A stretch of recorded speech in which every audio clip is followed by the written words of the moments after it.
So welcome to week 6, everybody. I'd like to kind of preface this, good morning, with if anyone doesn't have a writing utensil close by, to grab one, because we have a few kind of writing activities today. So you can use your phone if you'd like, a tablet, whatever you're on. But if you want to grab a pen and pencil and you don't have access to that right now, I would suggest going to grab one quickly.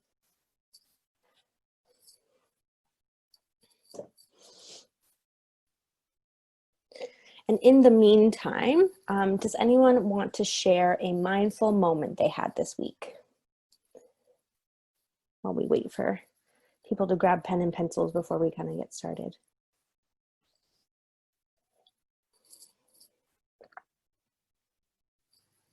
I'm trying to think of my own mindful moment example.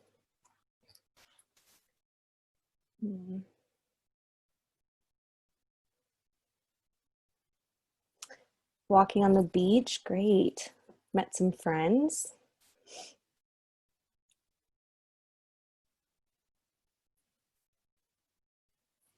think my mindful moment this week actually probably happened this morning. I was feeling a little bit anxious and I decided to do a meditation and just really focused in on my breathing. And I could even feel myself kind of getting into those head loops that we talk about often here.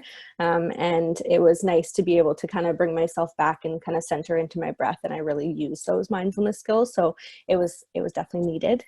Gardening, great. Walk in the park, awesome. Great. Nice to reminisce on old memories and old places that you used to go.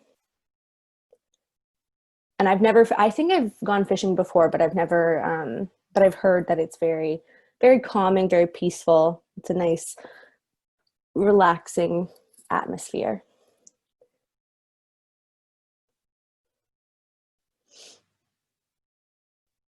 Okay.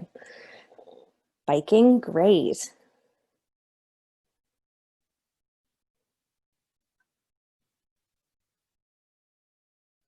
Great. I think I think especially with everything going on, like you said, in Campbellton right now and with kind of new cases coming up and everything, there's maybe a lot of anxiety coming up for people.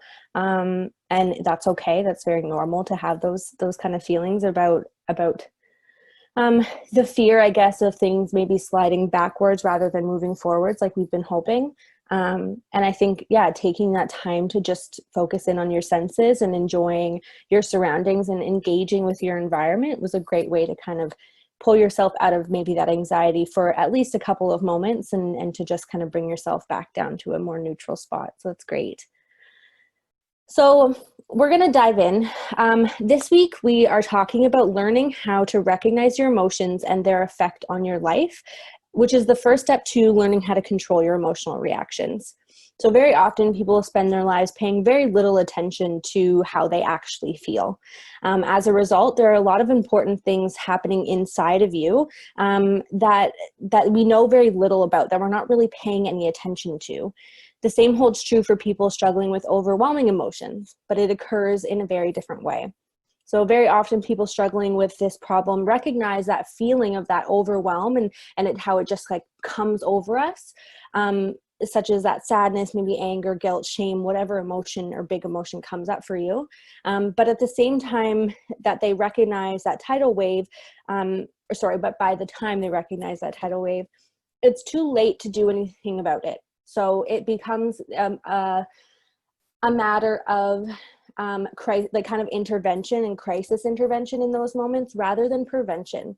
So when we can tune in more closely to how we're feeling on a day-to-day basis and notice the little nuances that pop up in our bodies and in our minds, we're going to be better able to mitigate things quicker in attempts to be more preventative rather than interventionist. So what I mean by that is like learning how to notice when the signals in your body are starting to say, hey, I'm feeling really anxious or I'm feeling really angry. Like it's starting to kind of creep up on me. And if I don't fix this or deal with this now, it's going to turn into that tidal wave. Right. So that's why sometimes If we don't have that awareness, it makes it really hard to understand where that emotion came from. Why am I all of a sudden really triggered and really upset and reacting to things when I felt fine, right? It's surprising to us when these things come on, but in reality, you weren't fine. Things were kind of popping up that maybe you weren't noticing because you weren't tuned into actually your body and your mind and the signals that it was sending you.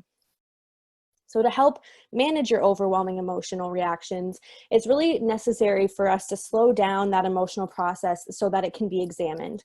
So like we talked about last week, using that stop technique, as we discussed, is a really excellent tool to be able to make healthier decisions and have healthier reactions to situations. And again, starting to notice small emotions that we might have or small feelings that we might have, rather than only seeing the extremes, only seeing extreme sadness, only seeing extreme anger or extreme happiness. So starting to notice those little kind of nuanced feelings that we might have throughout the day. So on this chart here, we have the difference between thoughts, emotions, and behaviors. So as you can see, they're all interlocked. They're all interrelated. Quite often we get these three things mixed up. So what's the difference between the three? So for example, if someone asks how you feel, you might respond, I feel like people don't understand me. But this isn't an emotion, that's a thought, right? So oftentimes we'll respond with a thought rather than actually tuning into, well, no, how do I actually feel, right? And answering that question directly. We often mix up behaviors and emotions as well. So you might think that it's not good to get angry, but what you're probably thinking of is that the behavior that often results from anger is what you don't think is good. But the actual feeling of anger is not the problem. It's the behavior of anger that's the problem. It's okay to get angry. We all feel anger. I think I've said this multiple times in our mindfulness group so far. Anger is one of those feelings that everyone has. We all experience it, but it's the way that we behave in the face of anger that is often what we perceive as negative or unhealthy or scary. Just as it's okay to get angry, right? It's okay to have that feeling, but it's not okay if that feeling results in behaviors like yelling at other people or throwing things or slamming doors or any of the kind of typical angry behaviors that tend to result from that feeling. So we tend to mix up how we feel, how we think, and how we act because these things are really closely related. They all interact with each other and they all influence each other as well. So as we can see on the screen here, this diagram shows how our emotions impact our thoughts and behaviors. Our thoughts impact our emotions and our behaviors influence our thoughts and emotions. So in every situation, we're experiencing these three things all kind of simultaneously. We'll have thoughts about the situation, we'll have feelings about the situation, and we'll behave in a certain way based on the situation, based on our thoughts, and based on our emotions. So everything is kind of all happening together at once, and it's really important to be tuned into what am I feeling, what am I thinking, and then how am I acting in the face of this, of all of these things, right? And so it's really hard, and this is a difficult task because they're all mixed in together and they all interact. So it's hard to kind of pick out what's happening at one time because they all kind of happen really quickly together. So it's no wonder we get them confused. So to be more effective in managing our feelings and our emotions, we need to separate these three things a little bit more. So before we explore this further and further ways to manage our emotions, it's important that we acknowledge the following. So just because you have a thought or an emotion doesn't mean that it's true. You might think, I'll never be good enough, but that's just a thought. It's not the truth. So another way of saying this is that it is an opinion. It's not a fact, but it's something that we've either been told, we've learned through experiences or through actions of others,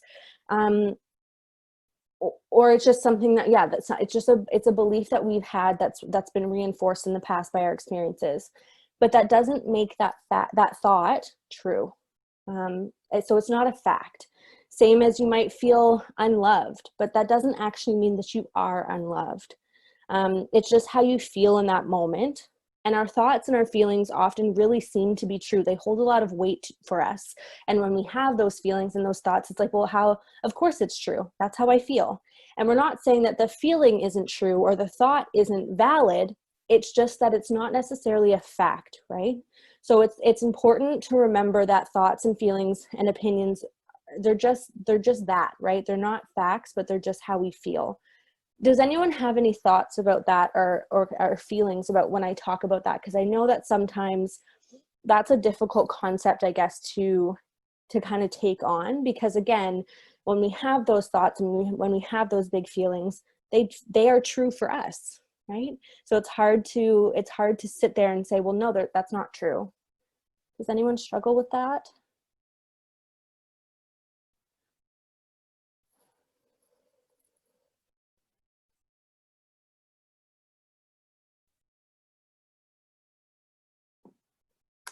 No?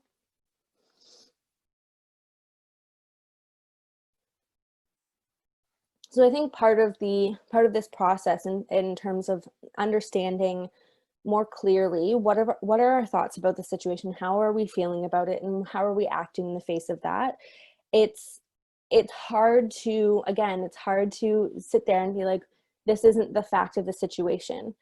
But when we start to pull those things apart a little bit more and look at them a little bit more closely and become more curious about them, then we can start to notice maybe how we're perceiving something because of how we're feeling, right?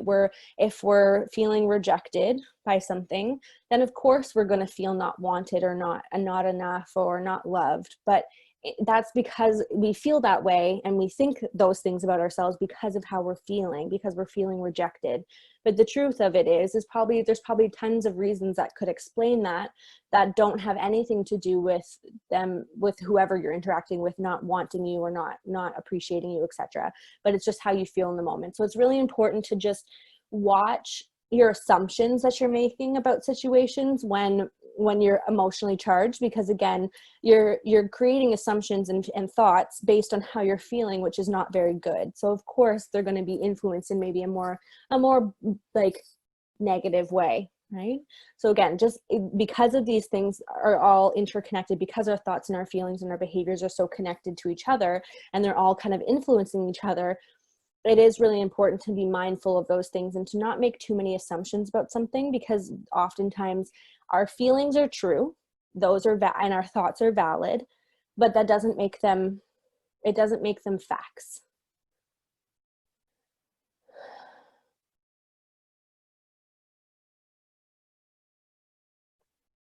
Right. So one of the examples that was put in the chat here is that somebody who I thought was going to be a friend said, I will text you on Saturday, and and then I did not receive a text. So, and I'm sure the thought there is like, oh, they don't want to be my friend, or they didn't like me, or they thought I was weird, or whatever kind of, I guess, fill in the blank you want to put in there, that thought that you had. And again, that's a feeling of rejection. Or a feeling of disappointment, or whatever, I guess, again, whatever feeling that you felt there. But in reality, it may not be that person who didn't text you. It may not be because of anything other than they forgot, or they got busy and something happened in their own lives and they couldn't text you, right?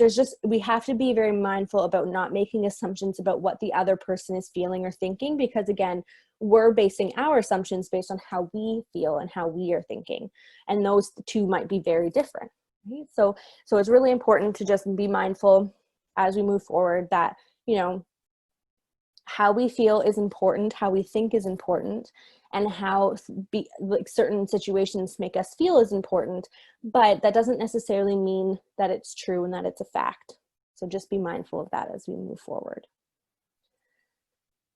So it's really important that we also talk about observing without judgment. So you may find yourself thinking about all of this and think that you don't really judge others, right? So you just judge yourself. You're not somebody who tends to place judgment on other people or make assumptions about them, but you do tend to judge yourself.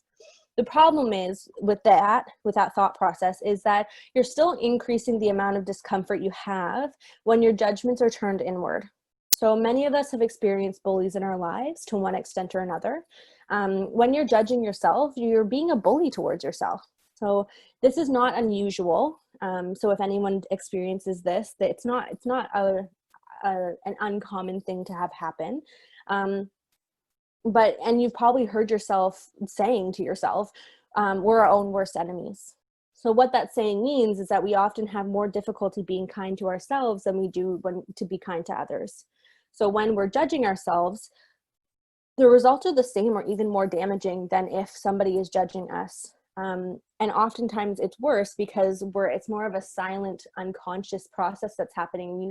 When somebody is bullying you in your face, it's very obvious. It's right there. It's in front of you. You can see it. You can feel that kind of like judgment towards you. It's very visceral, I guess. When it's happening inside of us, it's more stealthy, right? It's very under the surface sometimes. Sometimes it's more obvious, but oftentimes it's very quiet. It's a quiet judgment. It's happening more often than you might think it is. And it's happening without even real conscious thought. So it's more of a difficult thing to figure out. And it's also a more difficult thing to change. So it's really important to start to begin to notice what the rewards are for all of your behaviors, especially the self-destructive ones. But at the same time, it's also important to remember that you shouldn't criticize or judge yourself if you do discover that there are unhealthy rewards that reinforce your behaviors, even the bad ones. So it's not wrong to admit that some of our behaviors do need to be changed, and that you can still be good, kind, and a loving person, despite the fact that you might have some work to do on yourself. So just because you might have some maybe quote unquote bad behaviors or things that you would like to change, that's one piece of things. That's not the whole picture. And it's important to recognize, hey, just because I might struggle in this one area, that does not say anything about my goodness, my kindness, or my ability to love or be loved, right? So it's again, just making sure that we're not overgeneralizing in any capacity there. So your behaviors probably exist as they do because you were never taught how to deal with overwhelming emotions in any other way. So we develop coping skills and we learn how to cope with things based on how we learned from our caregivers, our parents, maybe important figures in your life like aunts, uncles, friends, etc. But you were never, and usually, I mean, those people were also taught by people and they learned from other people. So that tends to be kind of this intergenerational kind of shift and kind of spillover in terms of unhealthy habits in terms of dealing with emotions. If you had been shown a healthier way to deal with your feelings, then you would probably do it, right? You wouldn't just sit there and allow those maybe unhealthy habits continue if you knew that there was a better way and you had the tools to practice those things. So that's what this is all about, kind of this mindfulness group and just doing inner work on yourself and kind of being committed to that process. It's discovering healthier ways to cope with your feelings and deal with the things that you struggle with. So notice how opposite actions change both your body language, so your posture, your facial expressions, and your actual behavior. Well, opposite actions aren't actually about denying or pretending an emotion isn't happening. Rather, it's about managing. So you're acknowledging the emotion, but you're using the opposite behavior to reduce it or encourage a new emotion. So I think we've talked about that before, if I'm not mistaken. And how sometimes one of the best ways to cope with our feelings or our big emotions is to engage in the opposite practice, which is helping you, again, it's creating a different, it's kind of interfering with this little triangle here, right? So if our thoughts and our feelings are telling us that we're frustrated, it's very easy to slip into having a behavior that might result in expressing frustration through our behaviors. But if you can catch that and you say, hey, my thoughts, my feelings are telling me I'm pretty frustrated. How can I act in the opposite way? So again, it's not about not allowing yourself to feel frustrated. It's not about invalidating that experience for you, but it's also about noticing that, hey, I don't have to act on this just because I feel it. So you're acknowledging that, and you're acknowledging that you have that feeling, but you're acting in a way that will try and reduce the intensity of that feeling and maybe even create a new one as well.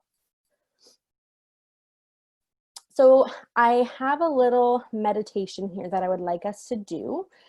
So this is because we're going to jump into some activities next, and I want us to kind of be in a really good headspace and a nice mind frame to be able to do these activities as best as we can. So we are going to practice this. It's just a little 5-minute meditation. So you feel free to close your eyes, kind of get comfy if you'd like to, and just kind of enjoy.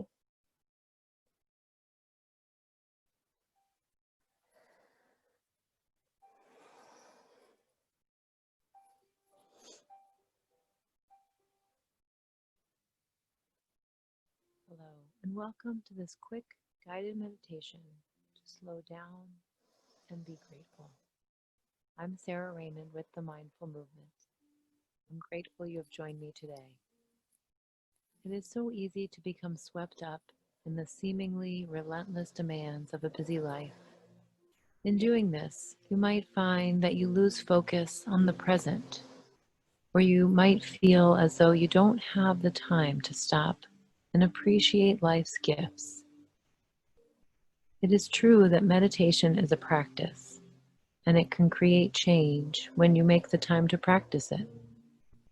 But even when you are short on time, it is important to prioritize what matters most. You can always find time to be mindful, even if just for a few minutes. You might find that closing your eyes to tune out the outside world for a moment makes it easier to bring your awareness inside.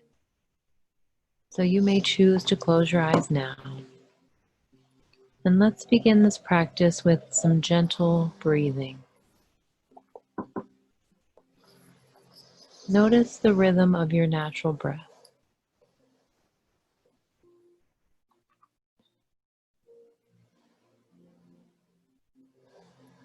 Take in a slow breath and experience the gentle rise and fall of your chest. Our breath is constant and reliable. It tethers us at all times to the present moment. Just by tuning in to the steady rhythm of your breath, you are immersing yourself in the energy of life, the energy that propels you forward and connects you to all other life on this planet. Observe whether your mind is in another place or if it is here right now.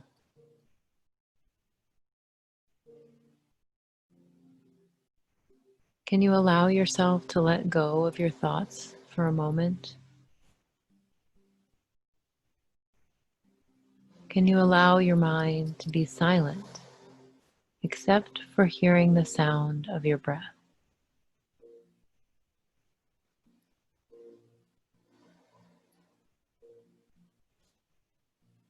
Now, notice where you are carrying tension in your body.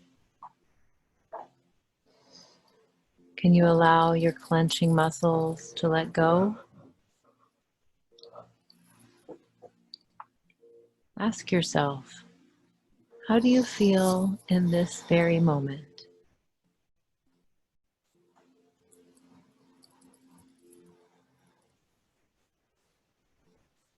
Can you sense the peaceful energy of life flowing through you, invigorating you with every breath? You are the embodiment of this lively energy.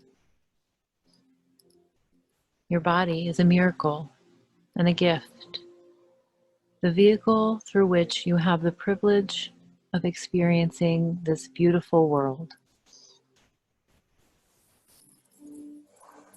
Take a moment now to find something or someone to appreciate.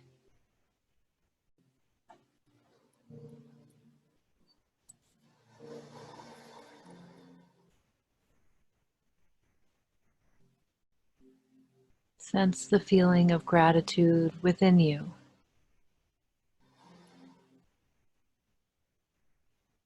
and send it outward to the world around you.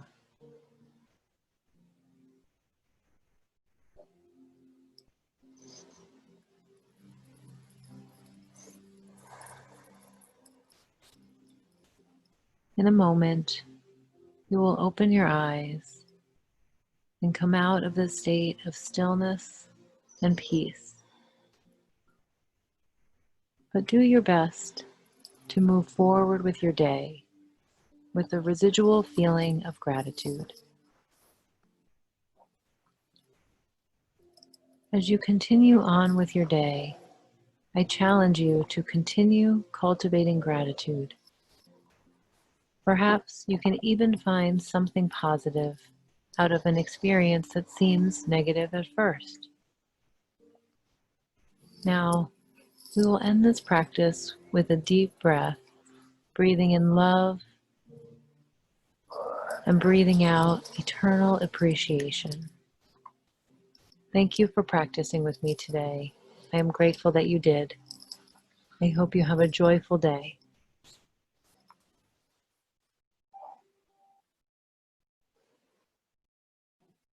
Okay. I don't know about any of you guys, but I needed that. That felt very good. Okay. So we are going to move forward with our first activity. So I want everyone to take a minute after, especially right after they've come out of that nice meditative state, and maybe they're feeling a little bit more relaxed and just kind of eased up a little bit, ease some of that tension. And I want everyone to take a minute to jot down a few positive qualities about yourself. So just take a minute to reflect on that.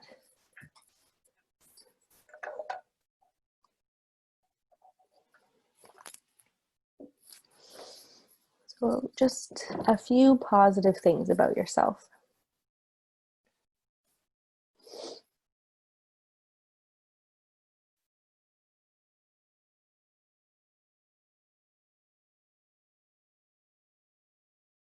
Is this something that you're struggling to do? Is this a difficult task for you, or was it easy for you?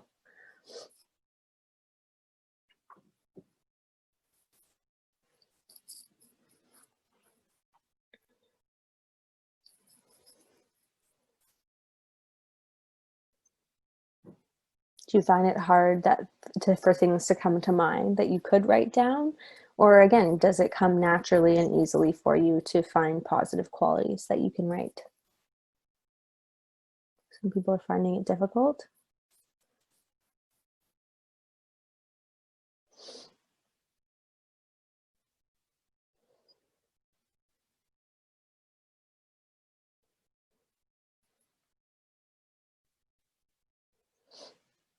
So some people might really struggle to bring to mind some positive qualities about themselves.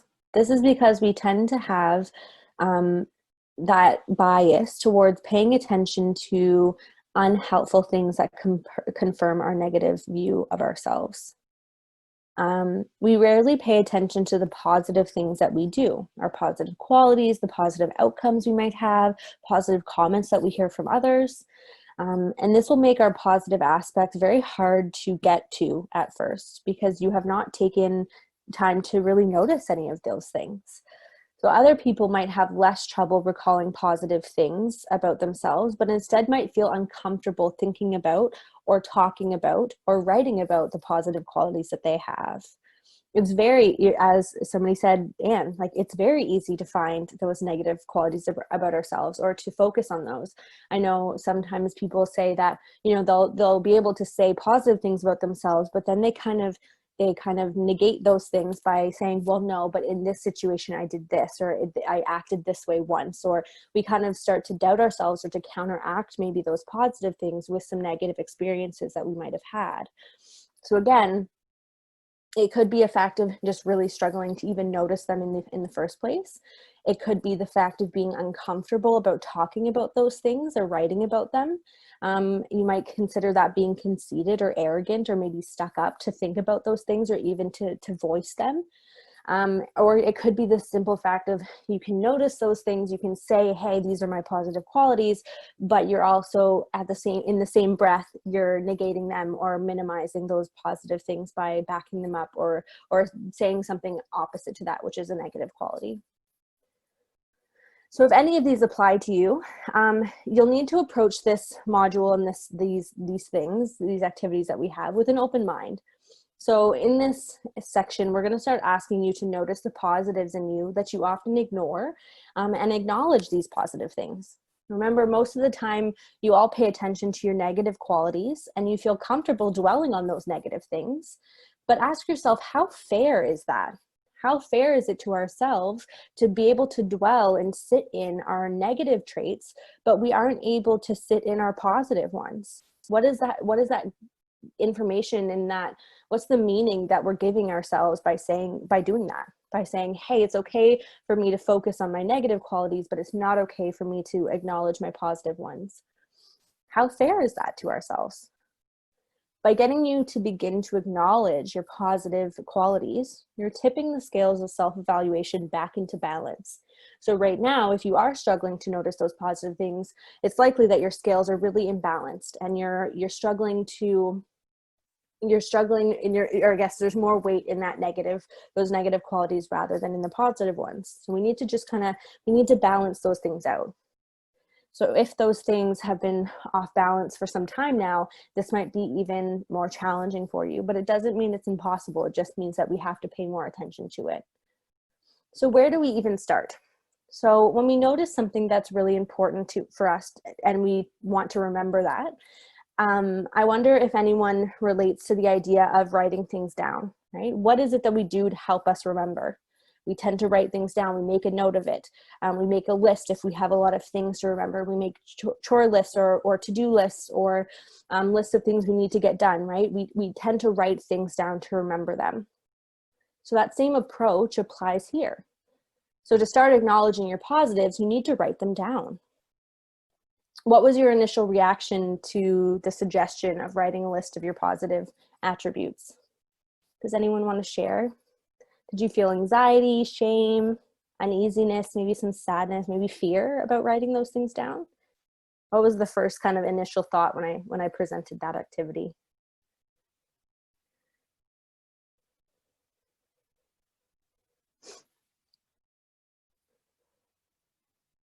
Great, I'm glad it's getting easier for you, Colette.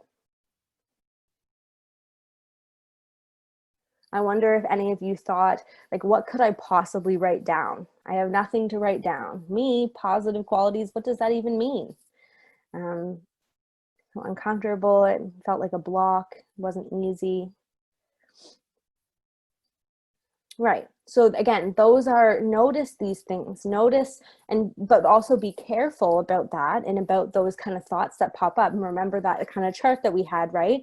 If we're having those thoughts, it's because we're likely having a feeling of discomfort in terms of talking about our positives, but that doesn't mean that the behavior has to match those thoughts and feelings, right? If we act in the opposite way, that would be to write that list, right? To write down those positive things, because that's going to counteract those thoughts and those feelings. So by listening for those kind of initial thoughts, those initial negative like self-evaluations that come through, we might have a tendency to discount or minimize anything positive about ourselves because we have those first initial negative like self-talk things like, oh, like I don't feel good about this, I don't want to do this. So those things are deterring you from getting to writing that list and acknowledging those positives. Remember that kind of first negative self-talk that comes up, that's just a habit. It's a nasty habit that might rear its ugly head when you try and do this exercise of writing positive qualities. So should this happen, just acknowledge it. Say, hey, I'm having that thought. I'm having this discomfort, whatever you're feeling, acknowledge it and say, you know what, like I just need to try and move on from this and just do the task that I'm being asked to do. You may not know where to start. You may be thinking, like, I don't have anything to say. I don't have anything to write, but just start writing down, right? Just start writing, big or small, it doesn't matter. But once you start writing, you get past that negative block in your head and things start to flow a little bit easier. So I want everyone to think about starting a positive qualities record. So make a list of all the positive aspects of yourself, including all your good characteristics, your strengths, your talents, and achievements. You might want to start a record of this in a special journal or a special book that you can have tucked away, dedicated especially for this task of focusing on the positive qualities. Right? So if we're dedicating a special spot for it and a journal that's just for that, then it makes it, sometimes it can add a little fun to it, because I don't know about anyone else, but new stationery is one of my favorite things. So it can add just a little bit of extra fun to it if you're into that kind of thing. So some tips to get started, and if you are interested in starting a positive qualities record, which I would recommend for anybody really, because I think, again, if we tend to notice that we only focus on our negatives, it might be really helpful to start this positive qualities record and just be more aware of the positive things that we have to say and have to offer, because when we feel down on ourselves, that's presented to other people, right? Whether we want it to be or not. So when you're starting that record and you're starting your positive you journal, make sure that you set aside kind of a special time to commit to carrying out this task. So don't do it on the run or just kind of on the fly when you have like 2 minutes and you just want to jot it down and get it done. Or while you're doing other things, or you're trying to fit it in around other activities. So instead, really focus on giving it the attention and the time that it deserves. So remember to write them down in that special journal or that special book. And not something on the back of a napkin or a scrap of a piece of paper, because you'll lose it. So you want it to be firmly placed in that book.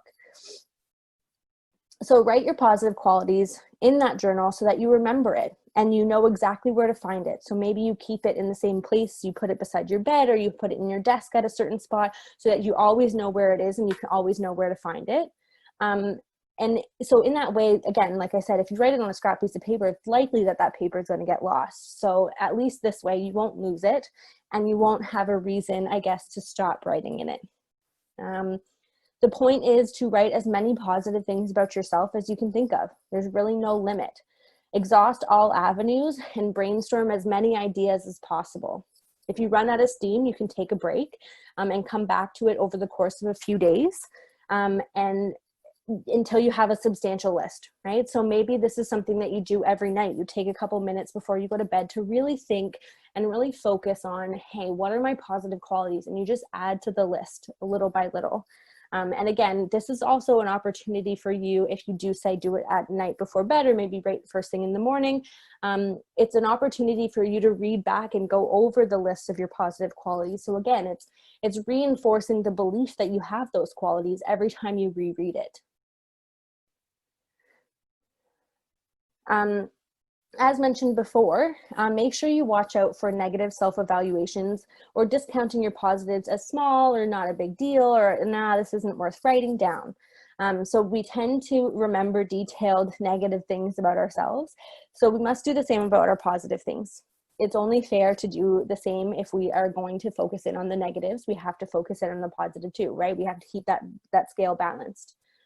So also remember that you don't have to do these positive things absolutely perfectly or 100% of the time. So that's impossible. We can never be 100% perfect at something all the time. So just because you may say, hey, what's an example? I'm really smart at math, but then you can think back to when you were in school and you failed that math test, right? That doesn't mean that you're not good at math. It just means that you had one bad experience with failing a test. Right? So again, don't allow yourself, or I guess notice and be curious about those evaluations that kind of try and discount those positive things. Be realistic about what you're writing down. So for example, if you would write down that you're hardworking, but you recall that, again, that one time that you were sick and you took a sick day after a big weekend, you might say to yourself, well, I can't write that down because I haven't done it 100% of the time. I'm not always hardworking.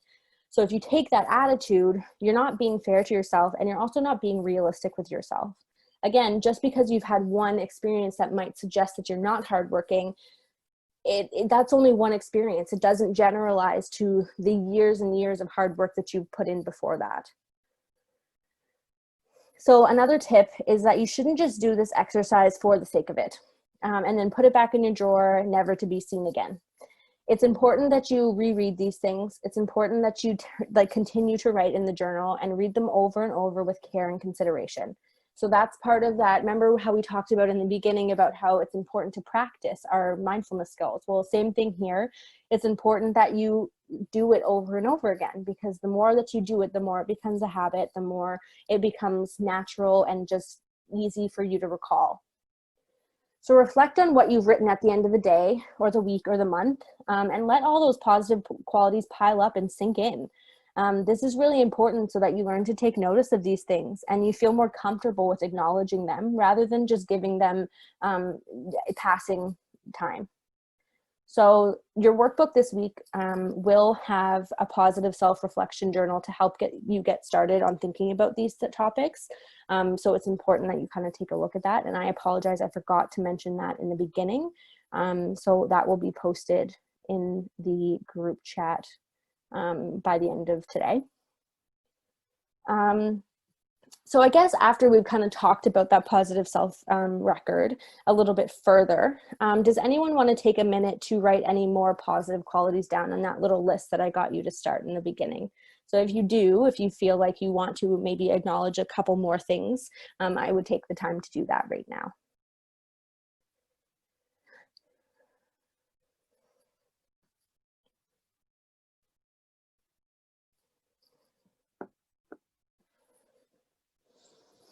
So another way that we can cultivate more positive thoughts is by developing gratitude both for ourselves and what we have in our lives. So studies have actually shown that gratitude can increase our quality of sleep. It can subsequently, it causes less fatigue. Obviously, if we're sleeping better, we're less tired. It can have better moods, better feelings of more self-efficacy, and as well as it can decrease inflammation in our bodies as well. So gratitude is something that's important to have, and it's similar to, I guess it's kind of similar in the way to the effects of mindfulness in some ways, and the positive effects that it has.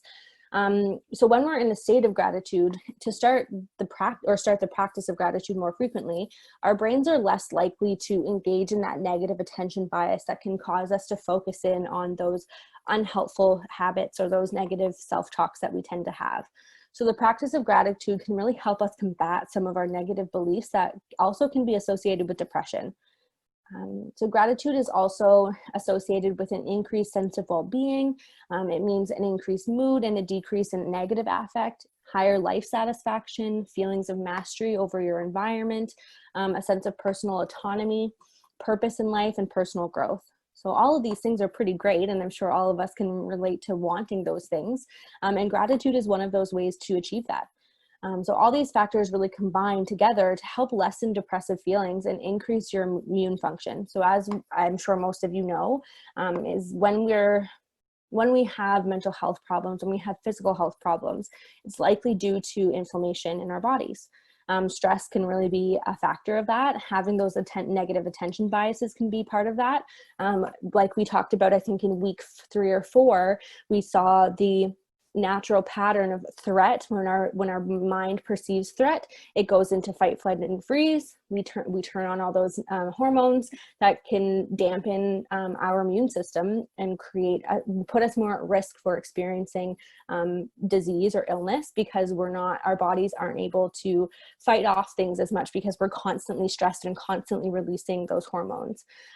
So by decreasing that sense of stress, decreasing our kind of threat system being turned on through gratitude exercises, through mindfulness exercises, then we're going to be able to make sure our immune system is better able to fight off disease, fight off illness, and even to the point of decreasing mental health systems as well, symptoms. So this idea relates to what we talked about, like I said, in week 3, with having those thoughts that will send a signal to your brain that we're in danger. This signals threat. And then we have a cascade of reactions that turn into fight, flight, or freeze. So when we're able to get into the mind of gratitude, just like it says with mindfulness, it also produces the same effect, which is what we're looking for. So as we were wrapping up today, this is the last thing I have for us. It's important that we kind of take a minute here and we write down 5 things that we're grateful for. So if you can only find 3, that's okay, but strive for 5. And again, just like the positive view record, this is also something that you can incorporate into your daily lives and into your morning routine, your nighttime routine. And it's something that can, again, it just helps create a different perspective on your day. Even if you have a bad day, by focusing on 5 things that you're grateful for, you're going to be able to notice that the day wasn't all that bad, right? There were still some things that you enjoyed. There were still some things to be thankful for. So again, this is a nice habit too of again, switching your mind frame, switching your perspective back into a more balanced view where you can say, hey, overall, I felt kind of shitty today. This happened, but I'm also really thankful for this. I'm grateful for that. And this happened and so on, right? So you're counterbalancing, you're kind of evening out the score.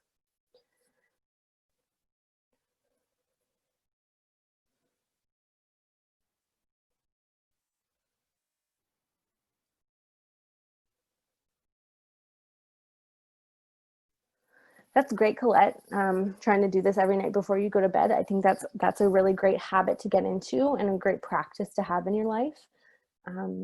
Does anyone else relate to the idea of maybe incorporating or want to incorporate gratitude in their lives, or maybe even that positive view record?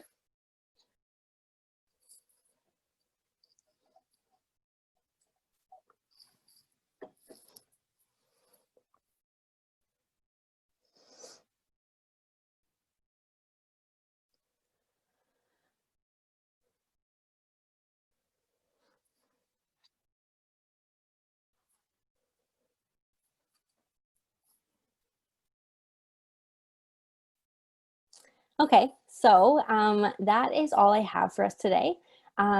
So we will tune back in on next Monday for our week 7. And for those of you, thank you for being here. And for those of you who participated, thank you so much. I really appreciate it. And I just am grateful to be here today. And so, yeah, take care. Enjoy the rest of your week. If you have questions, please feel free to ask. I'm here for the next couple of minutes. But otherwise, you're free to go and enjoy the rest of your day and take care.